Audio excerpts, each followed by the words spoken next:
Go ahead, Coach. Hey guys, just be excited. Our guys, they'll be excited to finally get to try to play again on Sunday. And we've had a little bit of a disjointed week, obviously with practice, but a little bit more normalcy, than the last, yesterday and today, and hopefully tomorrow. And we'll get ready to play Memphis on Sunday afternoon. Coach, I would expect that you're probably out for Sunday. Who's in? Who's out? I'm out. I can tell you that. Hopefully not down and out, just out. Rock will coach the team on Sunday. He's got the Memphis Scouts, so he'll have it. We practiced yesterday afternoon. We'll practice again this afternoon with the guys we have out there, and we'll have a couple guys out, and we'll have one or two guys back. Joe, are you going to be connected in any way during these practices? Have you been connected during these practices? Will you be at pregame, halftime, or are you just going to kind of let Rock handle the game and the staff handle the game? I watch practice I can watch it on YouTube. So I watch practices, and I text to the to the ops guys or those guys. We've activated Derek, so Derek's actually on the court right now. But I text one of those guys to go down there if you want to redo something or reemphasize something or go back on something. I text them, and we can do it that way. And then obviously we talk about after practice, and we've already talked about today's practice. We zoomed a little bit ago about what we saw against Memphis last night, and we'll go through practice with Zoom again about 2:00. Go through practice with our guys, and I spoke to our guys pre-practice yesterday, so we're trying to keep it as normal as possible for them. Just how do you kind of feel personally at this point? What has this week kind of been like, I guess? Have you ever had to miss a game before? I mean, is this totally new to you or no? I've never missed a game, with the exception of probably when I was an assistant here, my first time when I went recruiting. We were bad early, so I would go recruiting, so I didn't have to go to some of the games. And then I'm probably a game or two at New Mexico, the same thing where I had to go recruiting. But as far as a head coach and assistant, I don't think I've probably missed a game in probably 25 plus years. So it's different. I mean, it's different for our guys. When you think about it, if we play Memphis on Sunday, it's 3 games in 33 days. That'll be our third game in 33 days. So everything's different for everybody. Coach, what do you think the experience will be like trying to watch it to the TV? How often are you going to be screaming at the TV, or are you going to try to keep that to a minimum? It's just different. I mean, it's different watching it on YouTube. The biggest thing you miss is the interaction with the guys. I mean, you can't be there. The banter before while guys are stretching. Someone did something good, you're standing on the sideline talking to them. That's been weird this year because even during practice, a lot of times you have to distance yourself. Stay at half court or stay towards the sideline, which I don't like. I mean, it is what it is. I usually like to be right on the baseline or right, in the huddle or those type of deals. So it's been a little bit different, but I haven't experienced it, so I really don't know what to expect. Joe, what do you feel like the areas of concern are when you take on Memphis in general? I think the big thing is their athleticism, length and athleticism. And then, we haven't been able to simulate because we haven't been practicing really, the speed of the game. These have been, since we come back from Christmas, we've had 3 disjointed weeks. I mean, totally disjointed weeks, and it's no one's fault. It is. But now, how do you simulate, game speed, and then 3 times in 33 days, and then you take elite athleticism, and they're in a little bit of a groove. They've been playing every 3 or 4 days, and this is the first time in my coaching career I'd rather be playing than practicing. Usually, coaches want to practice. I mean, we're at the point where these guys need to play and get some rhythm and get some routine down and get some game time in. Joe, how are you adapting to the other teams in the conference honing in on Jaden Gardner? It seems like he's having a tougher time with defensive sets that other teams are trying to give you from an offensive standpoint.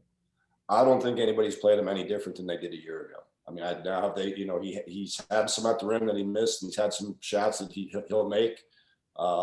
I just think in general, I think we're a little off kilter. I mean, it's been, he missed a lot of the preseason. He missed about 5 weeks of the pre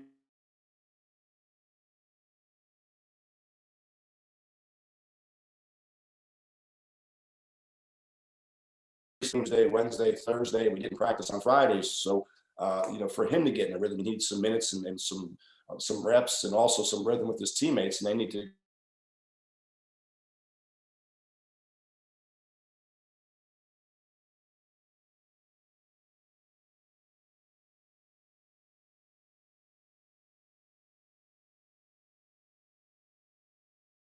Coach, to follow up on Mark's initial question, player-wise, right now, if you were tipping this afternoon, how many would not be available, or will you not really know that until Sunday?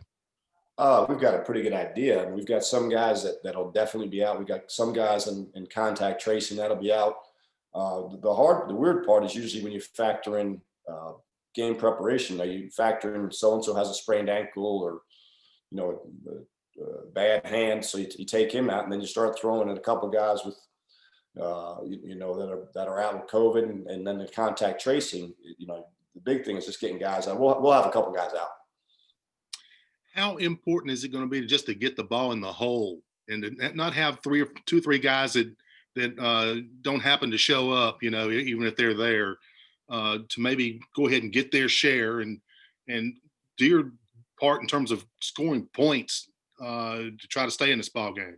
Well, I think the big thing is to get, some of these other guys will get an opportunity. I mean, some of these guys, we've had, Noah missed a bunch of games, early. We had that little groin injury, and hopefully we'll get him back, and that'll give him an opportunity to play again. And I do think that, I think the guys will be excited to play. I said to them yesterday, guys, you're playing Memphis on national TV. You should be excited no matter who's there playing or not. I mean, and getting the opportunity to do it and getting an opportunity to play. And it's been frustrating for them, but it's not their fault. Let's get ahead and move on down the road and get an opportunity to go.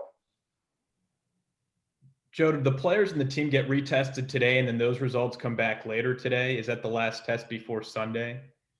Well, it depends. Well, now that I'm not testing, I can't give you all the details.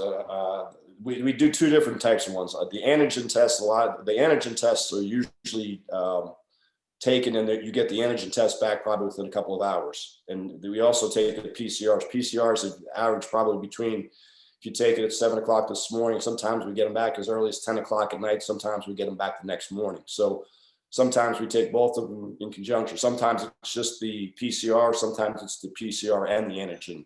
I believe what they did, I didn't ask this morning, I think they were antigen. And There's a possibility that Sunday still may not happen. Oh, there's a possibility Monday night might not happen too. I mean, it's just, it's so fluid. I mean, we went from, August all the way through December we did great. And then, in a 2-week span, I go back and look, and I don't know whether I got it from one of our players.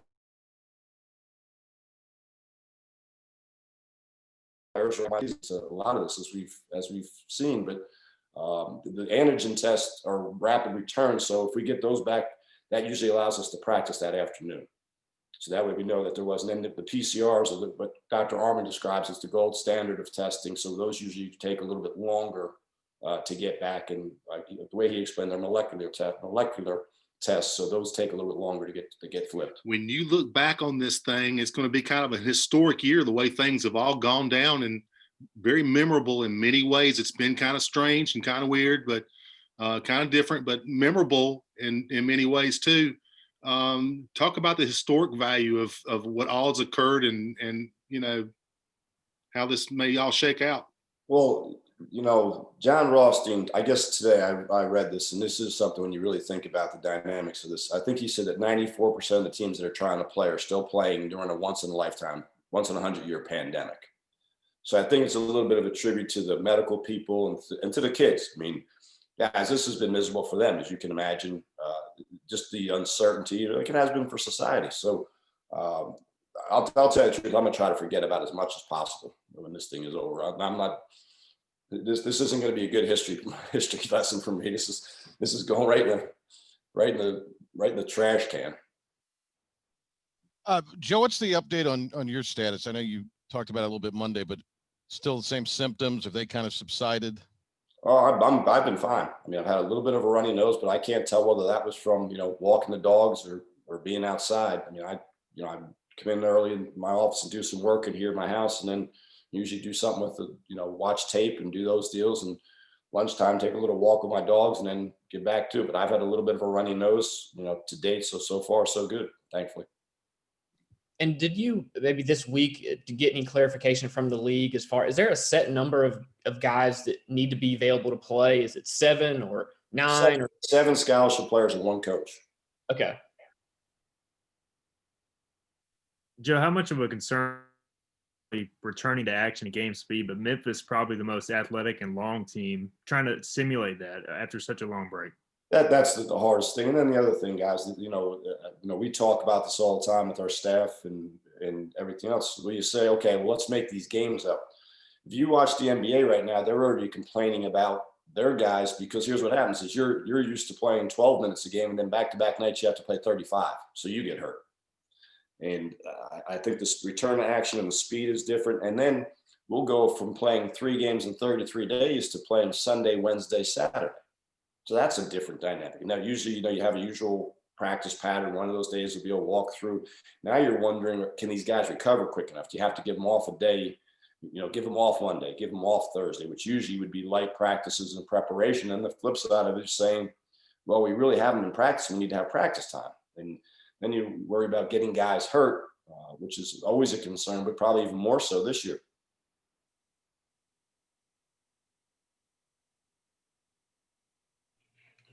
Any other questions for Coach, guys?